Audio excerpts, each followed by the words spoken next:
Hi guys, ఎంతో యమ్మీ and tasty pasta recipe చూసేద్దామా. ముందుగా పాస్తాని బాయిల్ చేసుకుందాము.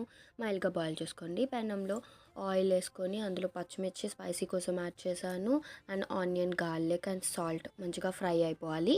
సో సాల్ట్ వేస్తే మంచిగా ఫ్రై అవుతుంది తొందరగా. అండ్ అందులో క్యారెట్, బీన్స్ వేసుకున్నాను. వాటిని కూడా మంచిగా సాటే చేసేసుకుందామా. అండ్ ముందుగా బాయిల్ చేసిన పాస్తా రెడీ. అండ్ ఇందులో నేను మళ్ళీ టొమాటో వేసేసి మంచిగా మిక్స్ చేసేసాను. అండ్ ఫ్లేవర్ కోసం sauce, tomato ketchup and soya sauce add చేస్తానన్నమాట. మంచిగా మిక్స్ చేసేసుకున్నాం. సో డేజీ స్టైల్ యాడ్ చేద్దామని ఇందులో చిల్లీ పౌడర్ కూడా యాడ్ చేశాను. అండ్ లాస్ట్లో మ్యాగీ మసాలా ఉంటే కూడా యాడ్ చేసేసాను.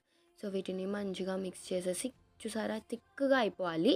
సో థిక్గా అయిపోయిన తర్వాత మనం ముందుగా ఉడకబెట్టుకున్న పాస్తా వేసేసుకుందాం. దీన్ని మంచిగా మిక్స్ చేసేసుకొని ఒక 2-3-5 మినిట్స్ వరకు పెట్టేసుకుంటే అంతే, మన ఎంతో yummy tasty pasta recipe ready.